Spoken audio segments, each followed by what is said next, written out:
नमस्कार प्यारे दोस्तों, मैं विक्रम वर्मा आपका तहे दिल से स्वागत करता हूं आपके अपने YouTube channel online study with Vikram पर।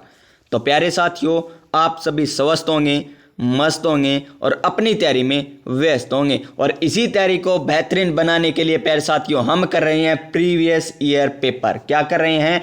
प्रीवियस ईयर पेपर कर रहे हैं। हमने सीटेट 2018 का प्रीवियस ईयर पेपर कर लिया। हमने CDP के 60 क्वेश्चन, अब तक CDP के 60 क्वेश्चन हमने कर लिए हैं। और 60 क्वेश्चन कैसे किए? CDP के पेपर फर्स्ट के 30 क्वेश्चन, CDP के पेपर सेकंड के 30 क्वेश्चन प्यारे साथी, यानी CDP के हमने कर लिए 60% और साइंस के कर लिए हैं अभी तक हमने कितने परसेंट? 30%, जो 2018 में लेवल 2 का पेपर हुआ था। CDP आप दोनों लेवल वाले देख सकते हैं, अगर आप लेवल फर्स्ट से हैं, लेवल सेकंड से हैं। चलिए आज की वीडियो हम स्टार्ट करते हैं। और आज का हमारा पेपर रहने वाला है जुलाई 2019 का। जुलाई 2019 का ये है सीटेट 2019 का प्रीवियस ईयर पेपर। चलिए बात करेंगे आज साइंस की। किसकी बात करेंगे? साइंस की बात करेंगे तो 61 नंबर क्वेश्चन पर हम चलते हैं।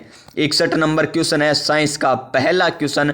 तो देखिए पहला क्वेश्चन क्या है। उससे पहले प्यारे साथियों, आंखों में अरमान लिया, मंजिल को अपना मान लिया, अब आसान क्या मुश्किल क्या, ठान लिया सो ठान लिया। तो आ गया आपकी स्क्रीन पर साइंस का क्वेश्चन नंबर 1।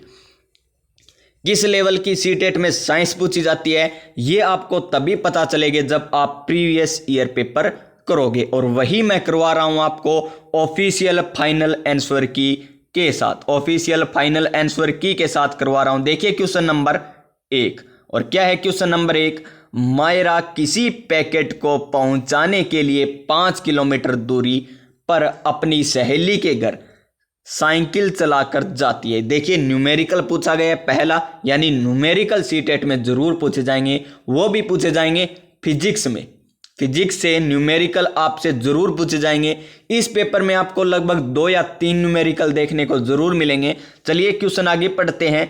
वह जाते समय 12 किलोमीटर प्रति घंटा की चाल से जाती है और लौटते समय 8 किलोमीटर प्रति घंटा की चाल से लौटती है।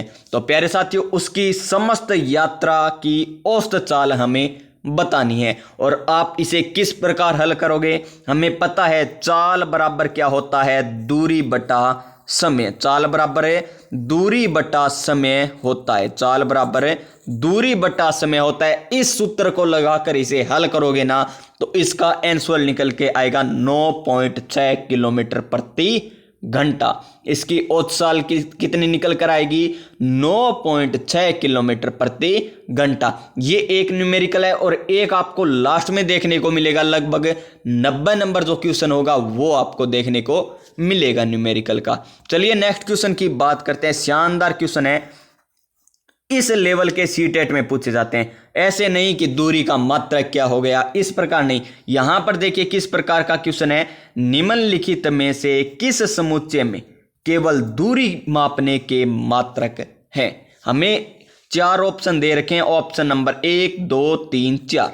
और इनमें बताना है कि केवल दूरी के मापने के मात्रक कौन कौन से हैं, ये बताना है। तो देखिए मीटर तो दूरी का है, प्रकाश वर्ष है, हर्ट्ज नहीं है प्यारे साथियों। हर्ट्ज किसका है? आवर्ती का। हर्ट्ज किसका होता है प्यारे साथियों? आवर्ती का मात्रक होता है, यानी ऑप्शन नंबर 1 तो हो गया गलत। चलिए ऑप्शन नंबर 2 की बात कर लेते हैं। बालिशत, ये तो दूरी का मात्रक होता है। वर्ष, ये वर्ष प्यारे साथियों दूरी का मात्रक नहीं होता, लेकिन प्रकाश वर्ष भी होता है, यानी ऑप्शन नंबर 2 भी हो जाएगा गलत उत्तर।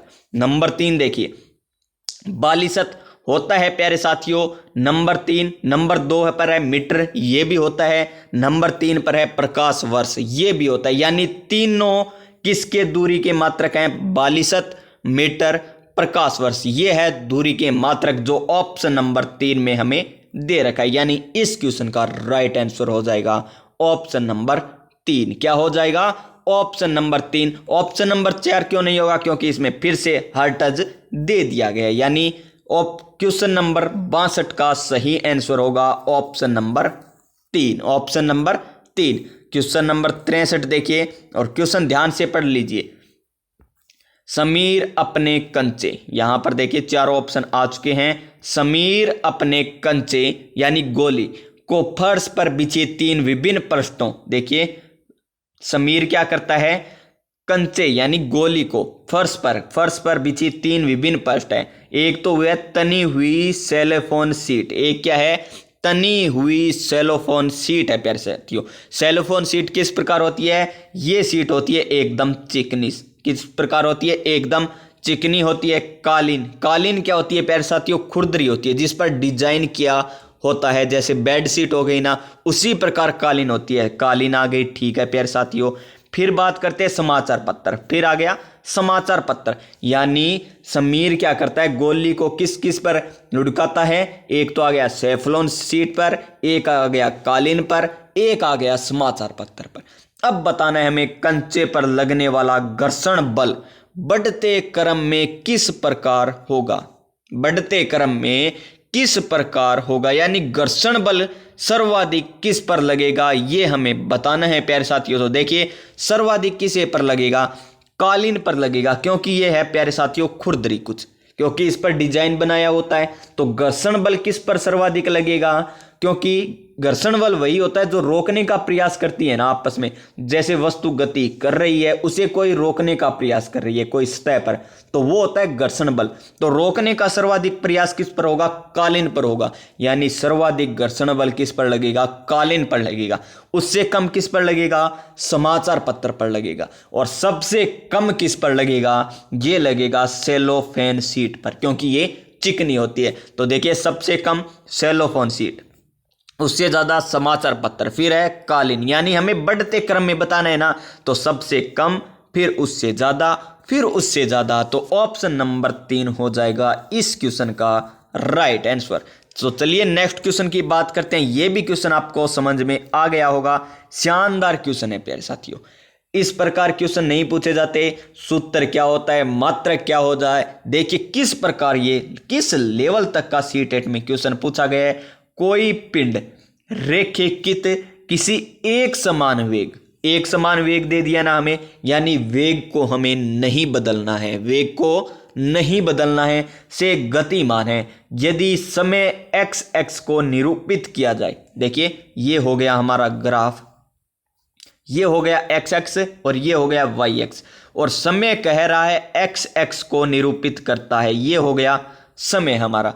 तो नीचे दिया गया कौन सा कथन सही है, ये हो गया हमारा वेग जो वाई एक्स को निरूपित करता है। वेग क्या हो गया, वाई एक्स को निरूपित करता है। वेग क्या है प्यारे साथियों, नो चेंज, यानी एक समान है। तो देखिए इस प्रकार रेखा होगी तो वेग समान ही रहेगा ना, कोई अंतर नहीं आएगा ना वेग में। लेकिन समय क्या है, बढ़ रहा है, पहले 1 सेकंड था, फिर 2 3 सेकंड, 4 सेकंड, 5 सेकंड, लेकिन वेग जो था ना वही रह रहा है। तो वेग इस प्रकार का ये ग्राफ बनेगा, वेग आ गया वाई एक्स और एक्स आ गया समय पर। तो देखिए ऑप्शन देखिए कौन सा सही होगा हमारा, ऑप्शन नंबर 1।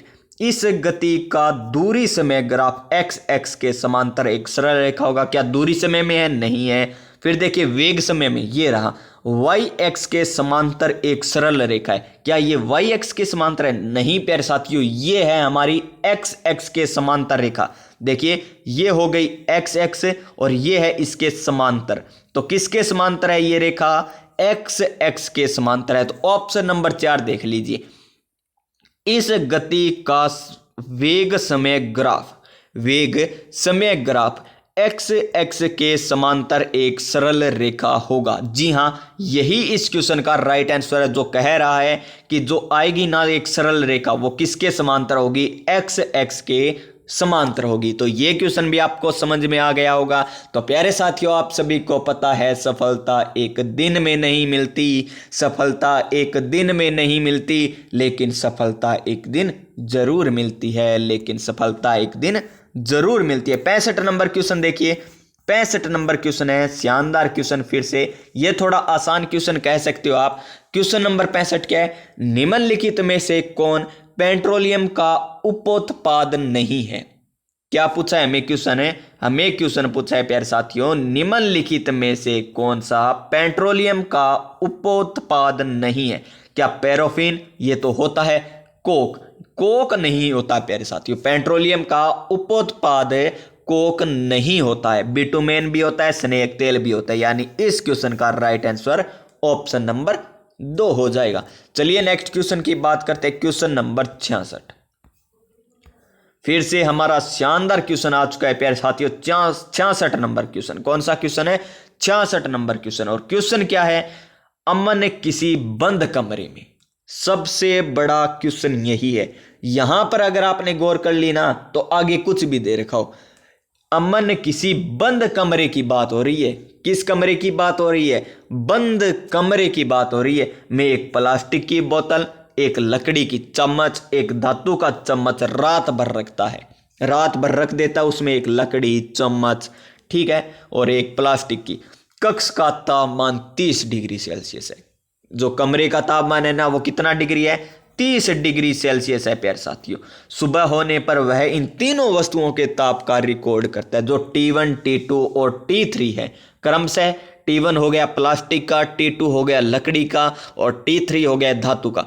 निम्नलिखित में से किस संबंध द्वारा इन तापों का निरूपण की सबसे अधिक संभावना हो सकती है? सबसे अधिक संभावना होगी प्यारे साथियों ऑप्शन नंबर 1। तीनों ताप आपको समान देखने को मिलेंगे, क्योंकि ये बंद कमरे की बात हो रही है। किसकी बात हो रही है?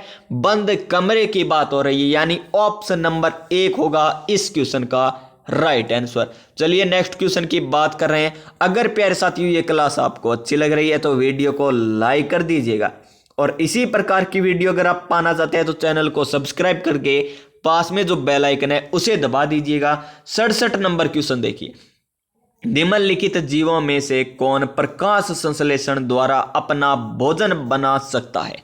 कौन है प्रकाश संश्लेषण के द्वारा अपना भोजन बना सकता है? क्या शैवाल बनाता है, क्या कवक बनाता है, क्या राइजोबियम बनाता है, क्या वायरस बनाता है? इसका सही आंसर होगा शैवाल, ऑप्शन नंबर 1।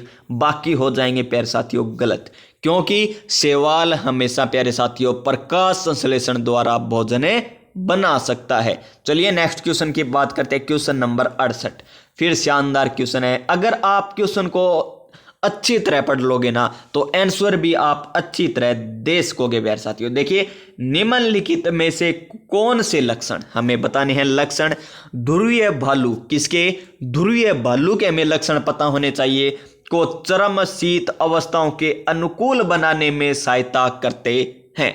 ऑप्शन नंबर 1 देखिए, सफेद बाल करते हैं, क्योंकि उसके ध्रुवीय भालू के सफेद बाल होते हैं प्यारे साथियों। देखिए, चपटे पैर, ये क्या प्यारे साथियों शीत अवस्थाओं के अनुकूल है? चपटे पैर नहीं प्यारे साथियों, चपटे पैर शीत अवस्था के अनुकूल नहीं होते, क्योंकि शीत अवस्था में पड़ती है बर्फ है और चपटे पैर उसमें धंसेंगे प्यारे साथियों, तो ये ऑप्शन नहीं होगा। फिर देखिए, सफेद बाल या फर, ये तो होता है। मुड़े हुए लंबे और पैने नाखून, ये तो है प्यारे साथियों। फिर देखिए, त्वचा के नीचे वसा की परत, जो त्वचा होती है ना उसके नीचे भी अगर वसा की परत होगी ना तो भालू को बिल्कुल भी शीत या ठंड नहीं लगती प्यारे साथियों, यानी ऑप्शन नंबर 2 हो जाएगा इस क्वेश्चन का राइट आंसर। क्वेश्चन नंबर 69 देखिए, 69 नंबर क्वेश्चन है, दूध में निम्नलिखित में से कौन से पोषक तत्व होते हैं? दूध में निम्नलिखित में से कौन से पोषक तत्व होते हैं? तो ऑप्शन के हिसाब से देखेंगे, प्रोटीन होता है प्यारे साथियों, प्रोटीन होता है, कैल्शियम भी होता है, विटामिन डी भी होता है, यानी ऑप्शन नंबर 1 इस क्वेश्चन का हो जाएगा राइट आंसर। बाकी क्यों नहीं होंगे? देखिए, क्योंकि विटामिन सी दूध में नहीं पाई जाती, विटामिन सी दूध में नहीं पाई जाती, और न ही पाया जाता है लोहा, जिसे अफी कहते हो ना, हम अफी कहते हैं हम, लोहा या आयरन। दूध में न तो आयरन न विटामिन सी, यहां पर देखिए विटामिन सी, यहां पर फिर दे रखा है आयरन प्यारे साथियों। तो कौन कौन से पोषक तत्व हो गए? Protein, calcium, vitamin D. चलिए नेक्स्ट क्वेश्चन की बात करते हैं, क्वेश्चन नंबर 70। और क्या है क्वेश्चन नंबर 70? पुत्तिरोधी, क्या है? पुत्तिरोधी या रोगाणु रोधक, रोगाणु रोधक के रूप में घावों पर लगाए जाने वाले बेंजीन रंग के विलयन में, बेंजीन रंग के विलयन में कौन सी अधातु होती है? कौन सी अधातु होती है ये हमें बताना है। तो वो होती है प्यारे साथियों आयोडीन। कौन सी धातु होती है? आयोडीन होती है, यानी ऑप्शन नंबर 2 हो जाएगा क्वेश्चन नंबर 70 का राइट आंसर। चलिए नेक्स्ट क्वेश्चन की बात कर लेते हैं, क्वेश्चन नंबर 71। शानदार क्वेश्चन, क्वेश्चन नंबर 71। और क्या है, वायु के संबंध में नीचे दिया गया कौन सा कथन सही नहीं है?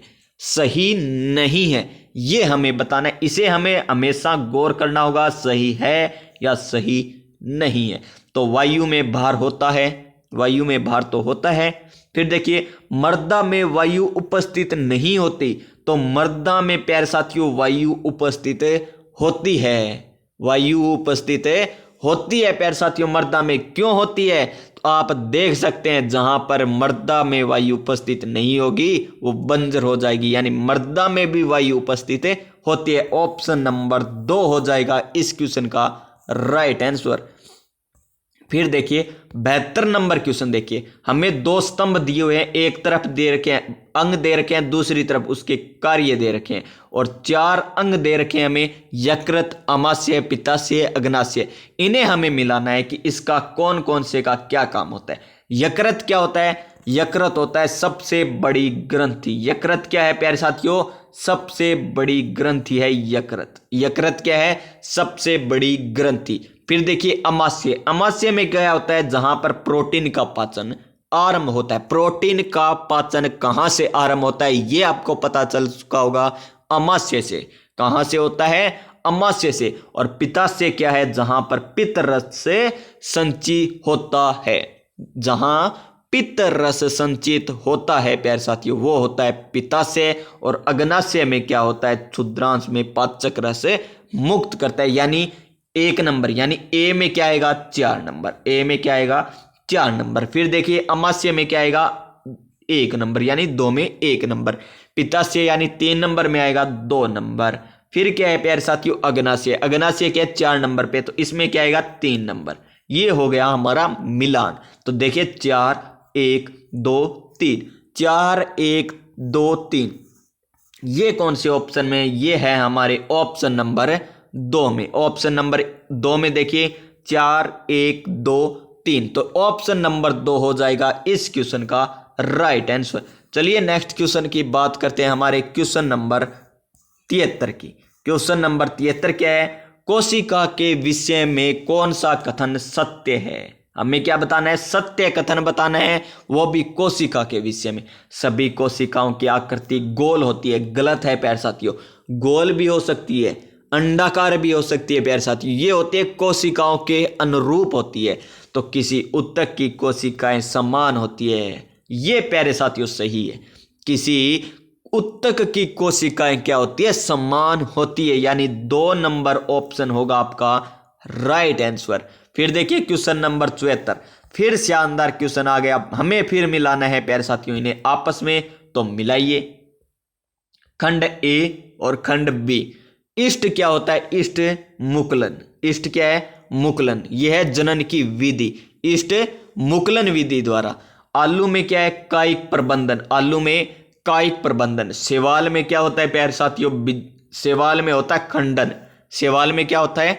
खंडन। और कवक में क्या होता है? बीजाणु जनन। यानी इष्ट में क्या आएगा? 4 नंबर, यानी 1 में 4 नंबर। फिर 2 में क्या आया है प्यारे साथियों? 2 में आया 1 नंबर। फिर 3 में क्या आया? 3 नंबर। और फिर प्यारे साथियों 4 में क्या आया? 4 में आया 2 नंबर, यानी 4 1 3 2, 4 1 3 2, तो 4 3 1 4 3। तो प्यारे साथियों हमारा आया था ऊपर 4 1 3 2, यानी ऑप्शन नंबर 1 हो जाएगा इस क्वेश्चन का राइट आंसर। 4 1 3 2, देखिए 4 3 1 2 इसका हो गया सही आंसर। क्वेश्चन नंबर 75 देखिए, निम्नलिखित में से कौन सा या कौन से प्रदूषक ओजोन परत के अपक्षय के लिए उत्तरदायी है? तो वो आपको पता ही है प्यारे साथी, वो है क्लोरोफ्लोरोकार्बन, यानी ऑप्शन नंबर 2 हो जाएगा इस क्वेश्चन का राइट आंसर। फिर देखिए क्वेश्चन नंबर 76 क्या है? क्वेश्चन नंबर 76, निम्नलिखित में से कौन सा समुच्चय संचारी रोगों को निरूपित करता है? संचारी रोगों को निरूपित कौन सा करता है? तो वो है 1 नंबर तो हो गया टाइफाइड या म्यादी बुखार। फिर हो गया प्यारे साथियों स्वाइन फ्लू। और फिर हो गया मलेरिया और फिर हो गया पोलियो। ये करता है संचारी रोगों को निरूपित। क्वेश्चन नंबर 77 देखिए। क्वेश्चन नंबर 77 आ गया प्यारे साथियों पेडागोजी से। किससे आ गया? पेडागोजी से ये क्वेश्चन आ चुका है और मैंने पहले वाली वीडियो में, आप प्लेलिस्ट में जाकर भी देख सकते हैं, मैंने सिलेबस आपको सीटेट 2024 का बताया है। सीटेट 2024 में किस प्रकार आपसे सीडीपी पूछी जाएगी, कौन से टॉपिक से किस प्रकार क्वेश्चन पूछे जाएंगे, भाषा फर्स्ट से कितने क्वेश्चन पूछे जाएंगे, कहां से पूछे जाएंगे, भाषा सेकंड से किस प्रकार कहां से, आपके सब्जेक्ट के कितने क्वेश्चन पूछे जाएंगे, कौन से सब्जेक्ट, मैथ के कितने, साइंस के कितने क्वेश्चन पूछे जाएंगे, ये मैंने आपको पहले वाली वीडियो में बता दिया है प्यारे साथियों। एक एक टॉपिक बताए, आप जाकर देख सकते हैं। तो इस क्वेश्चन की बात करते हैं, क्वेश्चन नंबर 77। और क्या है? निम्नलिखित में से क्या एक विज्ञान की प्रकृति के संदर्भ में सही नहीं है? विज्ञान की प्रकृति से आपको हर बार एक क्वेश्चन पूछा गया है, तो इस क्वेश्चन की बात करते हैं। विज्ञान हमेशा अस्थायी है। क्या प्यारे साथियों विज्ञान हमेशा अस्थायी रहता है? नहीं रहता प्यारे साथियों अस्थायी। तो इसका यही आंसर हो जाएगा ऑप्शन नंबर 1। ऑप्शन नंबर 1 देखिए, यहां पर ऐसे नहीं है, हमें बताना है इस प्रकार बताना है। ये देखिए क्वेश्चन, निम्नलिखित में से क्या एक विज्ञान की प्रकृति के संदर्भ में सही नहीं है? हमें नीचे प्यारे साथियों ध्यान से देख लेना क्वेश्चन, यहां पर तो गलती कर दी, आगे नहीं करनी है। नीचे देखिए ऑप्शन हमें घुमा रखे हैं, डी पहले दे दिया, बी बाद में, सी बाद में, फिर ए बाद में, क्रम में नहीं है, ए पहले आएगा, बी फिर सी फिर डी, हमें यहां पर ऊपर नीचे दे दिए ऑप्शन में ही। तो देखिए विज्ञान हमेशा अस्थायी है, विज्ञान हमेशा अस्थायी है प्यारे साथियों। फिर देखिए विज्ञान संदेहभाव को बढ़ावा देता है। क्या विज्ञान हमेशा संदेहभाव को बढ़ावा देता है? फिर देखिए विज्ञान एक ज्ञान की रचना की प्रक्रिया है, विज्ञान की प्रकृति स्थिर है। क्या विज्ञान हमेशा स्थिर रहता है प्यारे साथियों? ये क्वेश्चन, इसका मैं आपको कमेंट बॉक्स में पिन कर दूंगा सही आंसर, क्योंकि अब मैं कंफर्म आपको नहीं बता सकता इसका सही आंसर क्या होगा, लेकिन इसका मैं कमेंट बॉक्स में जरूर बता दूंगा। नेक्स्ट क्वेश्चन देखिए, क्वेश्चन नंबर 78। क्वेश्चन नंबर 78 क्या है? निम्नलिखित में से किसका विकास विज्ञान के द्वारा होता है? किसका विकास है विज्ञान के द्वारा होता है? तो ये प्यारे साथियों, किसका विकास विज्ञान के द्वारा होता है, विज्ञान के द्वारा किसका विकास होता है, ये हमें बताना है। निष्पक्षता का होता है प्यारे साथियों, वैज्ञानिक दृष्टिकोण का होता है, वैज्ञानिक स्वभाव का होता है प्यारे साथियों, स्थायी मानस प्रवृत्ति का विज्ञान के द्वारा विकास नहीं होता है। यानी ए, बी और सी इसमें होंगे सही आंसर। तो ए, डी ये तो नहीं होगा, ए बी, इसमें ए नहीं है, ए बी सी, यानी ऑप्शन नंबर 3 होगा इस क्वेश्चन का राइट आंसर। यानी विज्ञान के द्वारा प्यारे साथियों निष्पक्षता, वैज्ञानिक दृष्टिकोण और वैज्ञानिक स्वभाव का प्यारे साथियों विकास होता है। चलिए नेक्स्ट क्वेश्चन की बात करते हैं, क्वेश्चन नंबर 79। और क्या है क्वेश्चन नंबर 79? एक विज्ञान शिक्षक की भूमिका होनी चाहिए। एक विज्ञान शिक्षक की क्या भूमिका होनी चाहिए? कि वो छात्रों को प्रचुर विभिन्न सीखने के अनुभव प्रदान करे, छात्रों को प्रचुर विभिन्न सीखने के अनुभव प्रदान करे। जी हाँ, ऑप्शन नंबर 1 ही हो जाएगा इस क्वेश्चन का राइट आंसर। क्वेश्चन नंबर 80 देखिए, फिर आ गया हमारा पास एनसीएफ 2005 का क्वेश्चन है। राष्ट्रीय पाठ्यचर्या 2005 के अनुसार एक अच्छी विज्ञान है। एक अच्छी विज्ञान क्या है प्यारे साथियों? तो अच्छी विज्ञान है, देखिए, सीखने वाले के प्रति सच्ची होनी चाहिए। सीखने वाले के प्रति प्यारे साथियों सच्ची होनी चाहिए। एक अच्छी विज्ञान शिक्षा, एक अच्छी विज्ञान शिक्षा। तो जी हाँ, ये तो सही है। सीखने वाले के प्रति अगर सच्ची होगी तो वही एक विज्ञान शिक्षा है। सीखने वाले के पर्यावरण के प्रति सच्ची होनी चाहिए। जी हाँ, शिक्षक के प्रति सच्ची होनी चाहिए। क्या विज्ञान शिक्षक के प्रति सच्ची होनी चाहिए? ये इतना आवश्यक नहीं है प्यारे साथियों। विज्ञान के प्रति सच्ची होनी चाहिए, ये तो सबसे ज्यादा जरूरी है। विज्ञान के प्रति सच्ची होनी चाहिए, यानी A B D, A B D, यानी ऑप्शन नंबर 1 हो जाएगा इस क्वेश्चन का राइट आंसर। क्वेश्चन नंबर 81 देखिए, 81 नंबर क्वेश्चन है, बच्चे के अपने क्षेत्र के लोगों में वायु प्रदूषण के स्रोतों की जागरूकता का सर्वे का संचालन करना। निम्नलिखित में से कौन सी संज्ञानात्मक प्रक्रिया उपयुक्त सीखने के उद्देश्य में रेखांकित क्रियापरक संचालन करना से सबसे अधिक संबंधित है? तो वो है बोध करना। किससे? बोध करना से संबंधित है, यानी ऑप्शन नंबर 2, ऑप्शन नंबर 2। चलिए नेक्स्ट क्वेश्चन की बात करते हैं, क्वेश्चन नंबर 82। और क्वेश्चन नंबर 82 क्या है? निम्नलिखित में से कौन सी युक्ति विज्ञान शिक्षण अधिगम में सीखने वाले को शामिल करने के लिए सबसे अधिक उपयुक्त है? तो इसका सही आंसर होगा प्यारे साथियों कि सबसे पहले छात्र सीखने में जुड़ने पर कार्य करना। सबसे पहले छात्र को सीखने में जुड़ने पर कार्य करना, यानी ऑप्शन नंबर 3 होगा इस क्वेश्चन का राइट आंसर। क्वेश्चन नंबर 83 देखिए, ये शानदार क्वेश्चन है और ये आपको आना भी चाहिए। निम्नलिखित में से किस युक्ति के द्वारा प्रकाश के परावर्तन की संकल्पना का अर्थवान स्पष्टीकरण दिया जा सकता है? तो इसका सही आंसर होगा ऑप्शन नंबर 3, सीखने वालों के द्वारा सफेद कागज के पर्दे पर प्रकाश के परावर्तन का अवलोकन करना और उसका प्यारे साथियों निष्कर्ष निकालना। ये होगा इसका सही आंसर, यानी ऑप्शन नंबर 3 हो जाएगा इस क्वेश्चन का राइट आंसर। क्वेश्चन नंबर 84 देखिए, विज्ञान में क्षेत्र भ्रमण क्यों महत्वपूर्ण है? विज्ञान में क्षेत्र भ्रमण क्यों महत्वपूर्ण है? क्यों प्यारे साथियों? क्योंकि यह प्यारे साथियों अपने हाथों से कार्य करने के अनुभव प्रदान करता है। क्या करता है?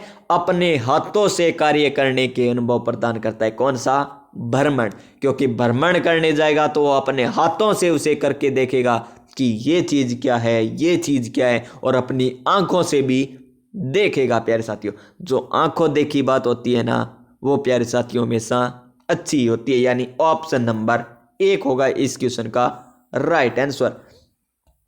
क्वेश्चन नंबर 85 देखिए, निम्न में से कौन सा साधन बाल केंद्रित आकलन के लिए है? बाल केंद्रित हमें बताना है। तो पोर्टफोलियो बाल केंद्रित, अवधारणा मानचित्रण बाल केंद्रित, पेपर पेंसिल परीक्षण बाल केंद्रित नहीं है, जनरल लिखना ये भी प्यारे साथियों क्या है? बाल केंद्रित है, यानी ABD option number 2। 85 number question का ऑप्शन नंबर 2 होगा राइट आंसर। क्वेश्चन नंबर 86 देख लीजिए, विज्ञान में सीखने जैसा आकलन का अर्थ है। विज्ञान में सीखने जैसा आकलन का अर्थ क्या है प्यारे साथियों? तो इसका अर्थ है स्वयं आकलन। क्या है? स्वयं आकलन, यानी स्वयं के द्वारा किया गया आकलन, ऑप्शन नंबर 3। क्वेश्चन नंबर 87 देखिए, क्वेश्चन नंबर 87 है, अमृता को विद्युत परिपथ व्यवस्थित करने का प्रयास कर रही है। उसके पास पर्याप्त संख्या में संयोजक तार नहीं है। परिपथ को पूरा करने के लिए वह नीचे दिए गए पदार्थों में से किस एक पदार्थ का उपयोग कर सकती है? क्या प्यारे साथियों वो मोटे धागे का उपयोग कर सकती है? जमा ही नहीं, बिल्कुल भी नहीं।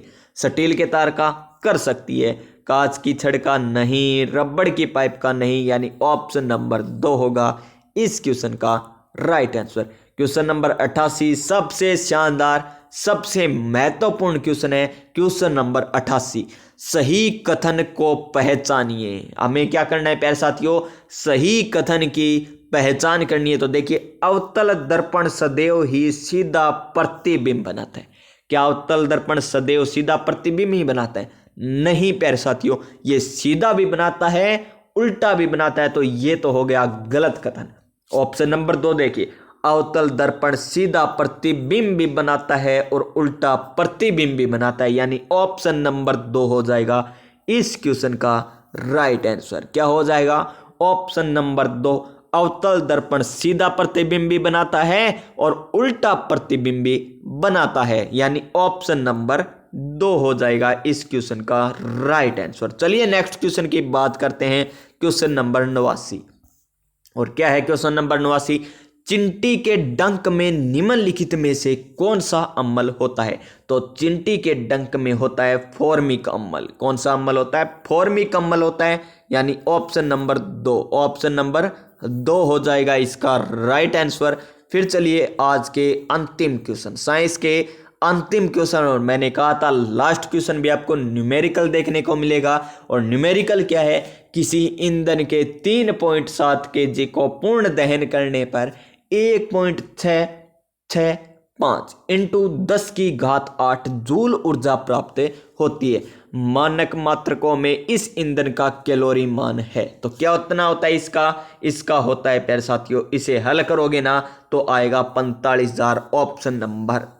ऑप्शन नंबर एक इसका आएगा प्यारे साथियों सही आंसर। तो प्यारे साथियों ये क्लास आपको किस प्रकार लगी? अगर आपको अच्छी लगी है तो वीडियो को लाइक कर दीजिए। इसी प्रकार की अगर आप क्लास देखना चाहते हैं तो चैनल को सब्सक्राइब कर लीजिएगा और पास में जो बेल आइकन है उसे दबा दीजिएगा, ताकि कोई भी क्लास अपलोड की जाती है तो उसका नोटिफिकेशन आपको मिल सके। मिलते हैं हम नेक्स्ट वीडियो में, तब तक के लिए जय हिंद जय भारत।